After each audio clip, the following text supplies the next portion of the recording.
honoma eya na me mpese mesan kan mo obi na minim se aban eye John Mahama aban yewura amakofi bua ya oye Lands and Natural Resource Minister nhyehyeye ye di gu akwan mu no me gidi pa se me gidi ewo gidie se sa galamsey sensem na akoye ye so asem ye ka ne hwia enye no ye koye nim no eto bitwa ye koye nim no eto bitwa me nhyehyeye a eba no okay nhyehyeye na eba na eto bitwa na mom eya mesre me aban ndisi aban eya maye yemu enhyehye maye nsuro ade ba Ghanafo ka bibi me ne Ghanafo afa bi eya adwen pa say ye declare state of emergency Emma galamsey ano bebo in our forests and on our river bodies babia ye nsuo wo babia ye kwaye wo kwaya ya to say eye reserve me force say ye declare state of emergency hwe enne ya ye galamsey na kwaye bibia mana duru say ase ye ya ye say eye normal ti say hu say ye ya ana I say oh say we dey enye hwe sa na galamsey ne kwaye emfa ho politicians eye asofo eye a police for eye ahemfo eye na me ubasa hwi so a enkrofo bi ye wo hwi so a e bi enne afidie so bibi ebetwe makomant me modin na me sound caution to enkrofo bi hwi so a most especially a police for a omo agia tum so omo ye police for ye do omo abasa hwi so se omo mebo ban yo omonye omadwe so mbebo ban omaye oman so moye involved in galamsey no ene omontie mafidie so omunya omo ho emane nu na wotwe so mo betie ye ndia se omo betie ye nya omontu omo hofo ye de mo abase mo mebo ban ye de mo se emre bi atwam ena na ye soso mo so a ye ye mu bidie ye soso so mc megiri se de make wote regional minister de ken wote eni kwanse omumma abufuo hye kodu baabi a police for no mo so butie me sa police ni na wonim ho na wo hye sui na wo ye galamsey no sisa wo niema ansa de aduro ye ntwen emma security task force free crime emma ye ntwen so emma obi free baabi na abe nti we word of caution ene yesi ye di galamsey hu nkobo unim se me maka safidie so galamsey ne de me na etete me se anka sui ni nete ho ena esensuo no ena wonya sika ena odi sidan ewo sui kran kanya ya wo sensuo no wonya nsuo nom so wonete no ena ono wonya sika de abone bran kanya ya sawo public servant wo su wadwuma no wadwuma wo sawo ye no na de wo kan wo ho evidence me say enu nti no me say MC Timenka regional minister Timenka evidence wo ho me say the next time o medro fidie nso no e beduru ani yasesa fidie na ba na mabodin nti sa police ni kro no sa wo Timenka ni fidie no mpie e bia na ne wo pe no wo ahu and eni kwase yaso o ka say ye beto aba na mekre police fo ana nkrofo asoso ya no ene yenim ne ekoso ye hu na ya ye ready say me ye sure say MC betu wana mo amani nu ba bia e bia ye beye de ompe regional minister amani nu ba bia ye beye de ompe nti minim say ye kan say de ntempa bibi minim say omo they are working so tirelessly so omo ye adwuma dendende pa na ye ya galamsey no ahemfo ya ye de ye ho hyehyehye ase ye ya ahemfo na ye de ye ho hyehyehye ase na ye makwan ni we no uye ohene na wo mu ahwe ho ye and young politicians we ma men kancha men DC for no ma men kancha men DC for no uye chairman uye secretary uye organizer na say NDC na aba na yesi ye de besom ye nkrofo no wo de wonya ready say wo be me asom ye nkrofo no na wo de sa tumi na Ghana for de ama no be galamsey gina ye early days gina ye emfa ho wo ye regional minister wo ye minister wo ye MPO say wo de wo ho hyehyɛ galamsey a ebegu ya ban nanim ase ye ma okwan enti say NDC for ne ye ka kire omo no a police phone ye ka kire no wo ye temamuni na wadweman se de wo ye ne yehu wo a tumi bia ye de ama wo se fasom Ghana no fasom Ghana fo me yenya mfaso ho galamsey na wo se tu ase galamsey no e wo se tu ase e ma o man ni gina enti me de me nkan ko unim me se de galamsey nsem me fa no na ye mu bi ye de me se ye mu bi won se na be 2 weeks na me ka kire wo me kan na fidie so ye mu bi obi nti e task force ye ntwem obi meti e task force boni de wo ye boni anye police na wo so chewo wo ye boni na obi hu a temamuni etimi chewo ye mu bi tu ye ho asi wo ye mu bi ye tu ye ho asi wo nti sanka mia ni nyina beye de a minim se ye beye akontom na de already ye rapayos wa sha ase minim wa sha ase wo fidie so awu interview no mbe busum bi twam mekai na minim operations ahodon so a onu ankasa amma nkrofo a police for yan konkwachi eni kwan se wo ba sahwia sase so a ye koko ene ye dwuma koko no so enya ade se ye koko na enye ye o nti adenti na ne ye de ensase ni nyina be magalamsey fo ye nti sometimes wo de ma mentwensan ye na nanom hweye ana atache ye na nanom dia na nti ye na nanom ande di anim e de galamsey fo no e hyehyehye e na ha ya atache e na ye sei nti emo a ye dua mo a ye nya muni me ye nua mewo atachem ana de galamsey ni nkotu no atachem ye nyina should be a holistic na we should mean kase ba kofo di wofo edi won for ye nyina ye di wofo na me sure say ya realize it nti say yen ya ma utumi na e de ama wo no hwe so mfa tumi no ensom manfo e ma manfo nya so mfa so say we politician say we police ni we ohene we stofo wo abi a wo gina no mfa nya bibi emma amanfo nya so mfa so na wo se wo de no ebeye for wo nko o private gain na o private gain no so be man yen ete ye ba bi no yen so how me kosu ya na me yem hyehye me unim ni entra yen ye de ye politicians ye ko nkro ni so ye dwuma ye no amanfo asetrem na okohwe suinsuo no ba bi eda tenia de fam klasin no ne na me ye ne se sam klasin ba bi a nsuo ne trefa no kan ko ho na wakotu nsuo ho amom ba bi ani pa no wote no kan timi nko ho na wo de ka kosi wole me kotu nsuo di amawo nti wo ye ne dan ya nipa no wo mpeo nsuo na asai no ebi no besa no so obeye ne kokko adwuma ne nko ade a adenti ne ye abrosa adenti ene ye abrosa ye nsoso ye makwan nti enade me gina wo fidie so ena me de caution ema obi bia me se obi bia wo a wo ye obi antwe ne ho mfrim enya galamsey nkwa ne adwuma sa wios aden sa wios agrasafo yate se ne ehya ase bia me ba fidie so ebebo ye wura Louis abaso se wo ye swift ade police for ko ho am ye matete me tete bibi se agrasafo nkrofo bi be hye ho monso bedifo aboni duafo muntie na sabote menka na omo ye galamsey ho honom no omo afi ne mate so boba afi ne yate so boba ye nyina ye nsom eduru ba bia ye nyina ye complicit and na make say na say police ni e de na ba say won mebi no won mebo ban no wo ye bidia abede na ayi ye de chamfan fidie ba onya ne mani ntwam ko abede na ye de chamfan fidie na sanka ye nyina ye som say galamsey no excavator duru ba bia ye de excavator na ye o obekoko dusu excavator ben na adentra why adentra mudidia ko forest nim enye ye nti wo de men kan ko che me sie ya me da say Bismarck mami ti anope ya opanyi kese me da wase akonya kese ade mami se me papa wa kasa bebrebe se issue bi ono ma na akoye national resource nti ne kan nya mpese be ne true political yeah because ye nyina affect here and a big problem ema ye ne Ghana o man chichire no na true bi aya na ye politicians no ye ka ho bi on say wo positioner the ohunu enko na wo aban mu nso a the a we see hu ne ma no so different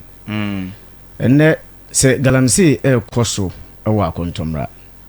na se koso Ghana NPP penso na galamsey wo ho pa na hardre ne ha yinsu ne ade but then opposition party no a dear no also support bay na that time no they supported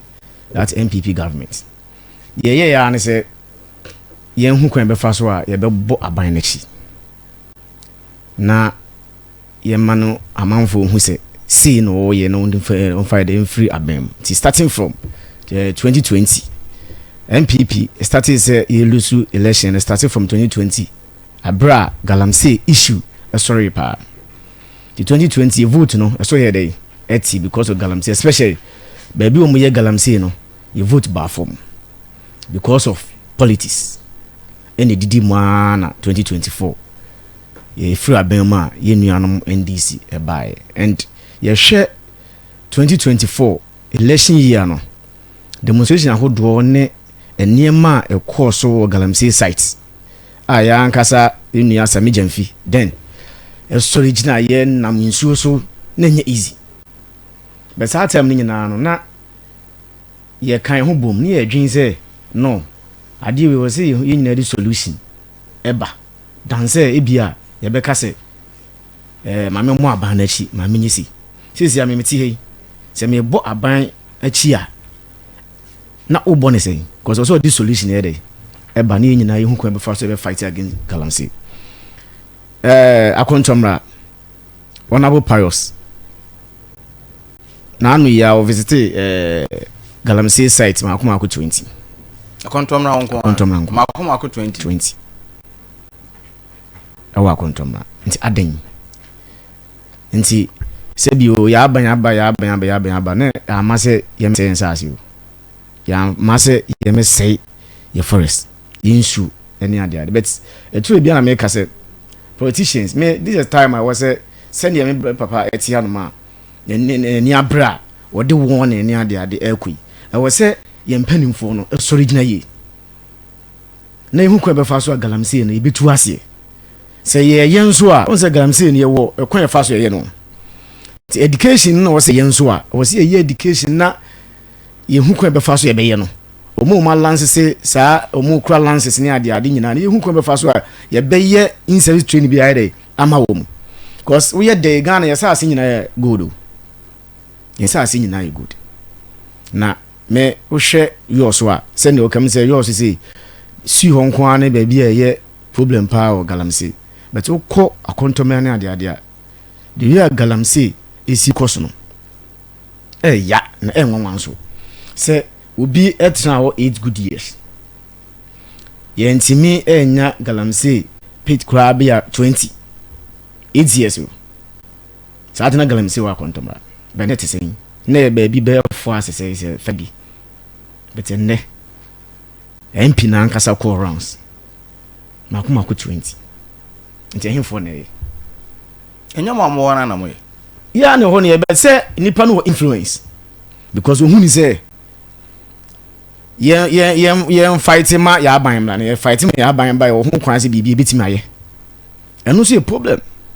nti say obi a chairman e wo aputu me fo no na say ohun se akobo test ehun se ho betimi aye bibi wo ho because of say na ban wo so ye NDC chairman nti no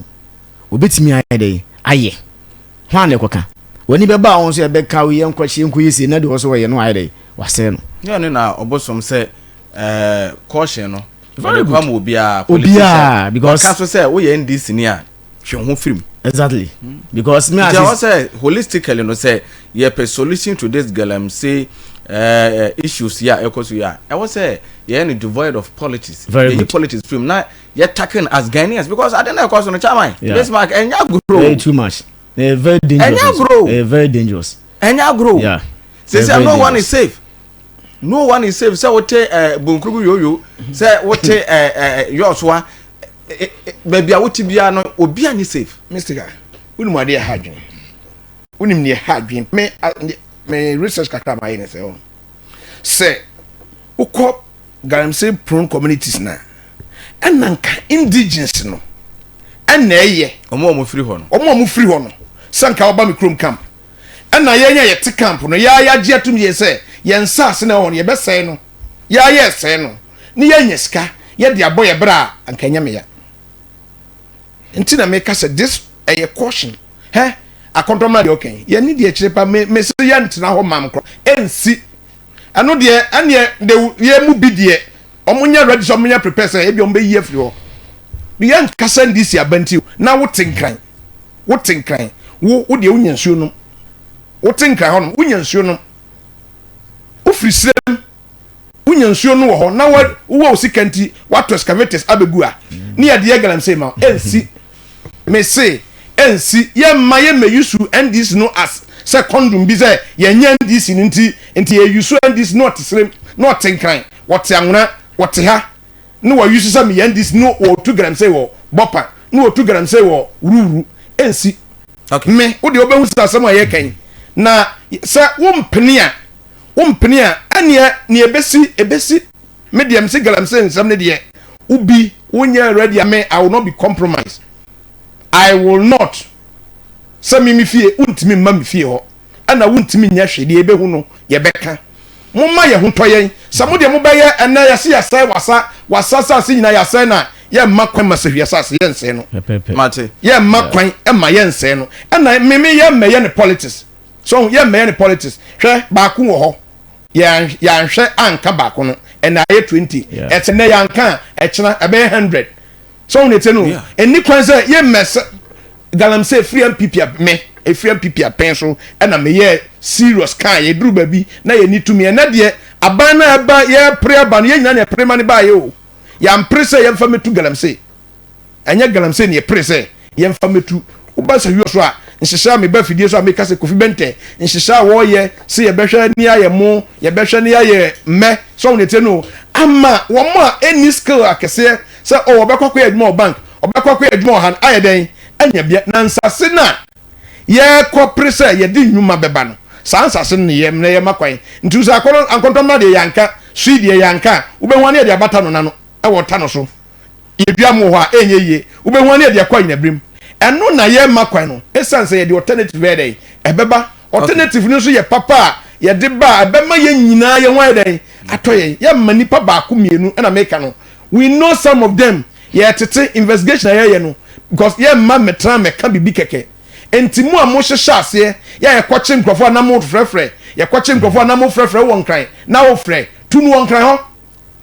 monsi omuntunu won kran ho won tunu dan na se wo firi anu akotra nkran ana wo besa asase na wo de wo da ho wo de tunu won kran ho tu galamsey ni wo den e won kran ho na gya ye de ne mayen ye ntase ye ne mo nkan se ye de ensase ne be galamsey ana wo ntumi mfa tumi party enya nipa ba ko dia o man na enya nipa ba ko dia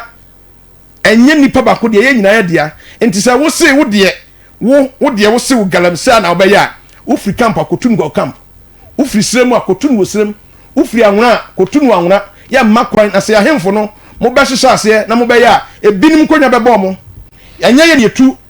etu hine enye ne esi hine na mom se galamsey de odo ho hyehye mu a wo beko na ho mami choy yeah say na me twa ma asem so answer me papa yi wakasa pa like ne ni abre and eye nyina ya sudie yes ye nyina su because say o show topic answer akontomra ni pass ni pa 4 galamsey na ku regime ni pa su ya haya ba ku mu na no me kosi no nti aden se bi ye piska but ne ye se kokun ye ho ana ba ni nyina no na me kase eye ntotoye paros nko a MP menim se waba no on fa ne nsa enwunebo because e na sudie sene DC ammonia enso ewo ho no omun kamum na yenya party se mo no ye na aba na o cha mama me nkoye kakra we de mama nko yisi no yemfa emla ne ye dey enya adwuma na ye ho ntoye because ebia wo de wo ye DC wo ye MP Sami ebia wo prepare on say bia ba betena we so ana say wa kwetena nkran insuo bitima to we de bia de gu fi aye de anom but ye ne etin krase no ye be ye de ne nyensu aye de anom and ye sense ase no ekira bi ebia for 8 years beba na ebia woni aba mu bim na wo betena fi se na metifi na onu abusu afo so be ye de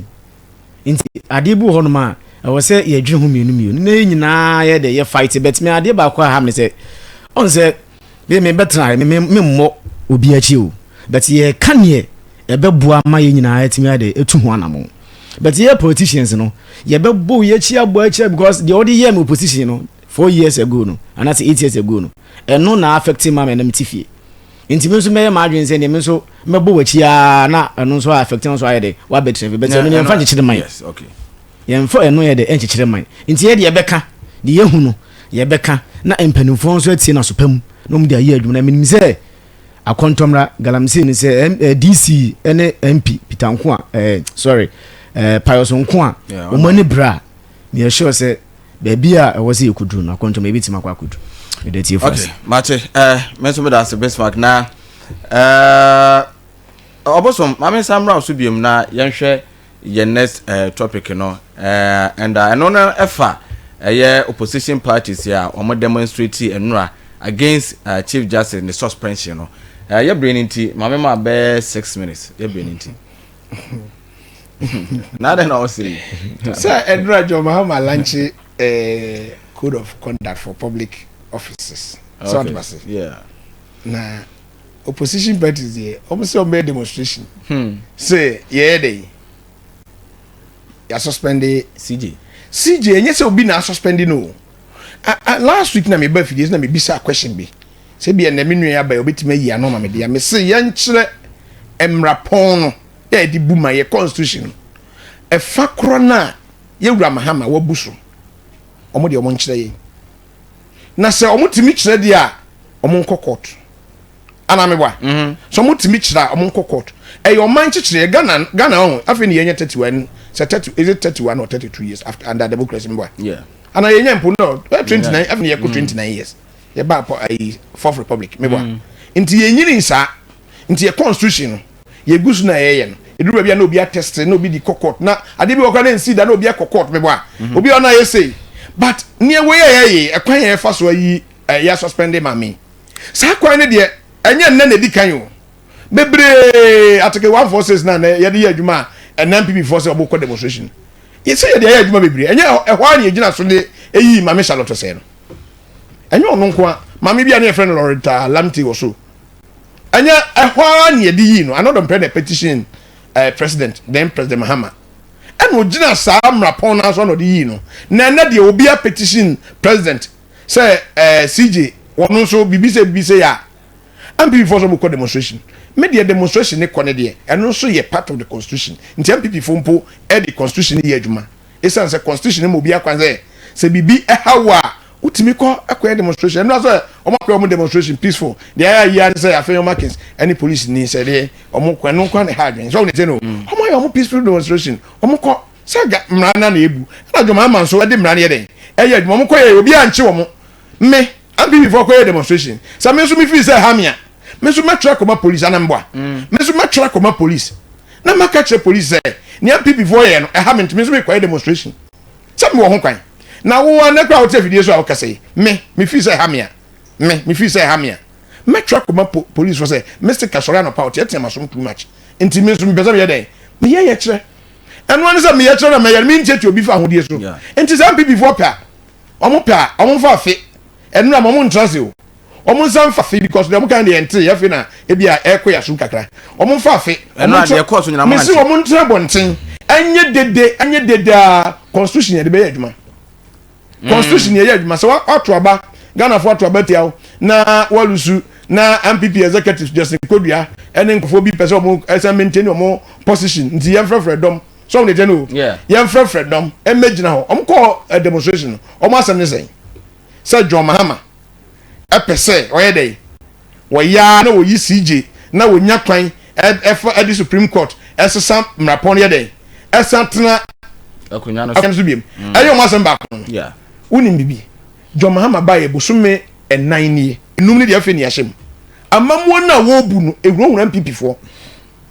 nhyehyɛ na wo ye no ehurahura MPP fo no mo hu se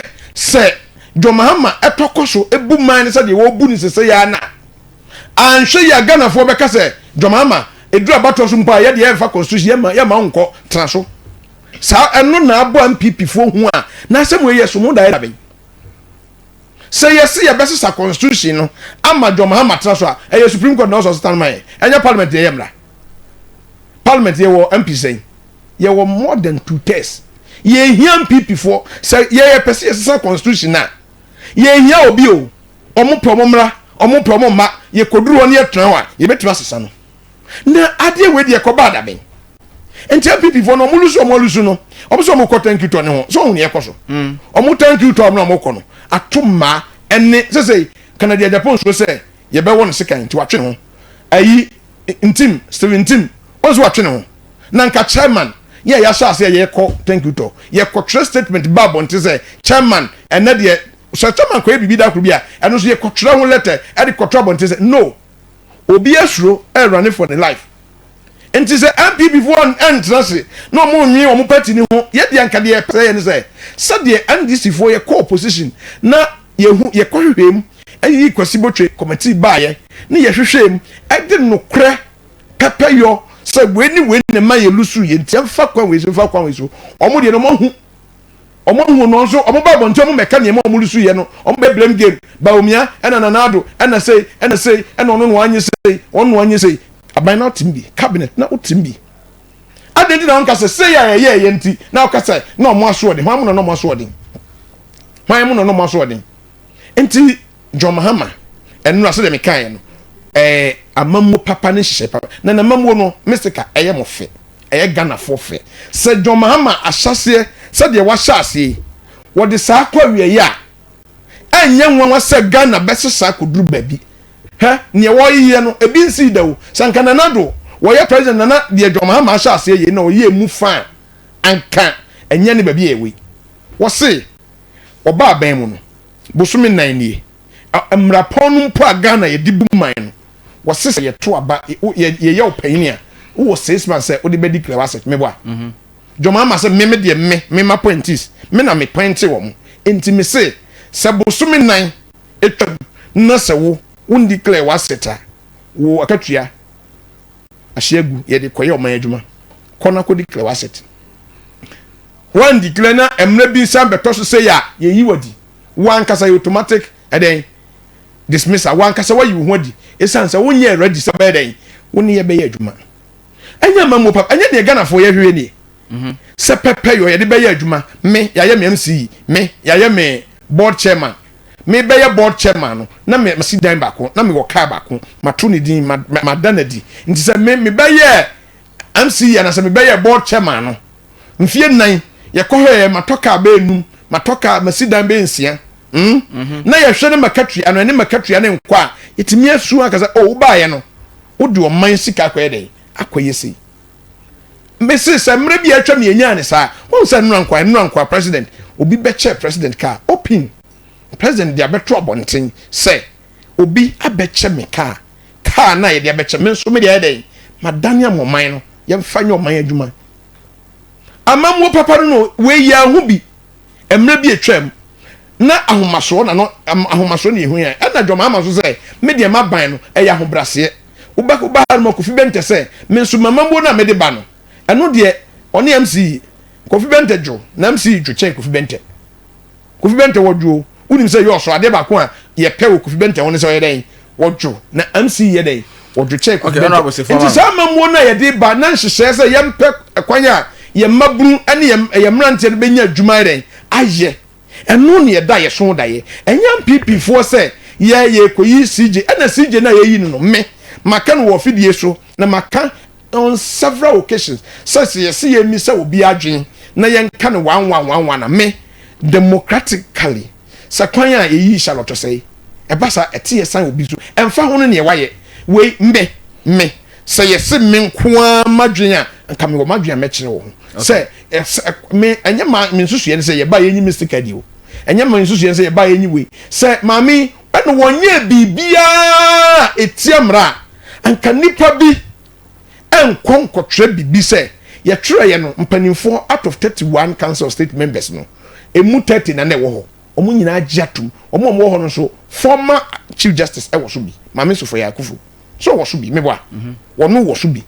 former IGP e wo so bi mpanim anya DC fo nkwa na akotra na say and this one akotra council of state e wo say John Mahama e yibidie ba ye de ye to binum so ba na state na nkasa so emma nkrofo bi privilege am ye dey omo nyina akọ e ne hwem say ade na charge na de bo mame no ampa bibi wo mo o se mame ne ye man kwa man be yi ni ho ano ye ma okwa mo be yi ho ano so de a anye wabra wo o se ye hwehwem fo ho wabra wo ankasa wote wo se panyini no ye de san hwehwem na wo be tietia bibi so enti sa de tie tranchen atiefo mamu ntia MPP fo we nam de ma no si mamu ntia MPP fo ne se maame ne yenyi na di o sa kwan ya nam so yi ebetimi abase ebewie no maame ne ho besan ama na be ye na adwuma so de me go atbase yeah me too and ebetimi abase ye bewie no so be den ababo no ma adwuma den abon no ma ebi mpa ye sa abon ko adudi na court nti ano de constitution na eye na adwuma constitution ya ma ne kwa ma na anya adwuma enyini okay nti MPP for mo de mo si demonstration na any other parties bi anka ho other political party bi anka ho MPP for political party a ye to aba wo so ye party so ye to aba untimi contest bi untimi nyi candidate mani megina bi wo so ye party na ne san ka me so mate party anka wo so mate party ka wo Liberty Association party me wa nti MPP for na ekoyo mo ade no wo so de yes say so muni adwuma ye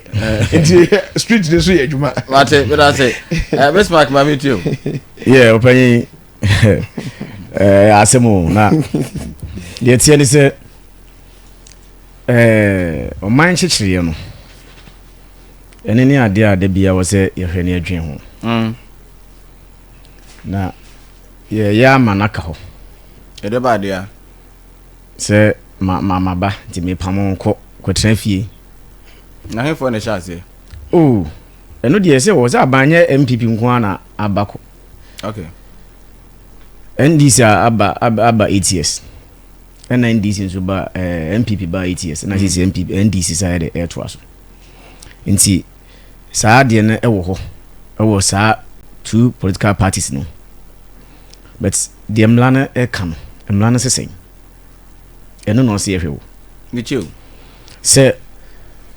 ose uyi chief justice me back or mpapa kasa when me am charge back crowd and I charging them say me yenka and MPA because emlane say the why no petition no call president one president ebehwem o hwemu wi chief justice na wo na nkasa crowd no obi mu baako no o de ade amana no so aye dey ahwem o hwemu wi na say ye ya o say president no still so chief justice na the man no enso say ye nyi free ho president o ho kwan say odema council of state ene wo ma omunye parliamentarians ene obi a wonye lawyer na say pen enim difo bi no ma transe nti o ma transe se ne me bra papa eken o ma transe ene o mo de abase no krani o so bi de ben sem ne se o me ya no ene ye nka ho asem because o think hu di nti ya suspended no ebia maame no obeye chief justice no boni se no wadi boni ne hu ni se itiamla se boni bi itiamla ana se ebia odi asem bi ofa kwan bi so ye bibia saa die we oye ne die ne nkanye no kwa so no ne nka Ghana fo nyina ehu but bisa se ewe miminti bi nti se me papa wati bianko won kase o empanifo kura ko hia no ana se council of state ne empanifo ko hia no asemo mo di aba ne se maame no ade se pa na waya constitution no etimi makwama president here dey esesa no but enti bi shout to say insist na suspending no say insist mo na dey ku because remove an na dey suspension aba they definitely ready oboko na bia oh minim because so far as ya suspended na ya dey acting aba na ya say hwe ni nsemi because me petition one na dey petition ko ye nua no man DC for na dey petition ko because starting from sana me hunu because starting from last year almost sheda sami janfi wan kama me ho asem o kan yes to the sense of mobile kwan bia so be yi no oh so many platform inti ne ya de wo mutim dada inti me se nka me na me ne maame na enka de me nka me ma NDC ne Mahama ni magu ase kura ne se enka me ankasa President Mahama ni magu ase ne se enka me ankasa enka se President Mahama afere no nanum gu ase de nanum gu ase se mate me ma na afere no se me ankasa me resign yes god yakui entwa yi me se wo kwan se oso sesa no eno die emla no the three arms of government no wo president no wo say to me no say wo yes ade no but e di ni nipa na ye me hu enka samre ya ye suspend no na ye say o say wo mla na ye ntoto na no na ye nka na asem no na nka mo de ato abonten na Ghana fo nyina hu say maame na de say na waye but President Mahama entimi enkan bibia nche bra na Charlotte o say ye yi no MPP eba abama yesesa no ye na ye wo kwan do de ball no nti yesesa no ntomo so mfa kwa dumra tie Mahama President Mahama ba 5 months me no okwe enka me hu ni se enka nye wi mpo na o se enka ka ho asem sisia ye pempu ntudwuma enye bi ni de na teacher fo bu nkutodwe pa na cho so o makatu amaye no se waba 5 months ene ma pamuwi honorable account do abuso tamale teaching hospital ede no koye no okodru ho no se niam ba akọ mienu bi antwa yi se ne wo nti ho na ya transfer CEO na wo tema hospital aden nti ye de tumi hye wonsa na ye se wo ho kwan se wo de otimi pamu bi fi officer famla kwan no so na emla ne nya adwuma but ekoba se me na ma ban na because am for touch me say in politics obi a won interest and yaba NDs aba no obi a position in ahye enti adwe ho nyina ne say eye wadi bi eye onkone yeso ye dey ye meto aso and ade ba ko was President Mahama ehye no so ne say me asem we no me hu ni say tumi e kura ma Ghana ha no ne papa ne pese o tatu o mutumi so no anaso oju mutumi from nsem eno so ka ho bi because yen hwe na appointment o ye tama MPP ba bam 8 years yen hwe e ma enya akonya ewo amamuom but President Mahama ba bi say e ma do in parliament crampo no na e ya zia ne ye ka say gender no say e ye adwuma but even ni DC ni MCs gra e ma do say no appoint wo nti me no wo timupo NDC aban no owura Mahama ye president no omo timupo say ompeso mo gi ema tumi ema ewo Ghana o gi from nsem na say ma na bebre so ewo appointment wa ban mu oh say nti me ba say enye say sa asem me case enye no kra enka o de suspend ma me no kra mpo no for ba kra be hye nko bi hu say ampa enye say bia o de wo ne ma ni ni asa akofa be ma ba hye na say opeso gi ma no free system nim eno nso emwa o man hyehyeye na sane ye mpanifo ebi no ma analysis e ka se opese oko ne fourth time enu nti the second term na chese was sa Ghana mrano yeah obetimi aye because me chief justice unti me shemla of parliament enwie me yanyi ntuma ba chief justice mo enka ho bi unti me shemla ni wie of parliament nka se ye ne do so of parliament nti ye wie eno anomla ne ye adwuma a process if you grant sakura President Mahama ebe kase saa de ye gi atum kura ma asa ko ne second term kura mpono ye say ye referendum ebo a ba se si onso musu na ikura majority nti so mu gina ba bia e kasa Ghana 40 nti enye won wase President Mahama dwen se ono nko a na NDC party ni ma odi president ye mpapa oti ye odi bi ye enso ru Mahama pese o kire NDC for say me nko a na se me favorite nti mu me mfa kwa bi so ana me nsa anko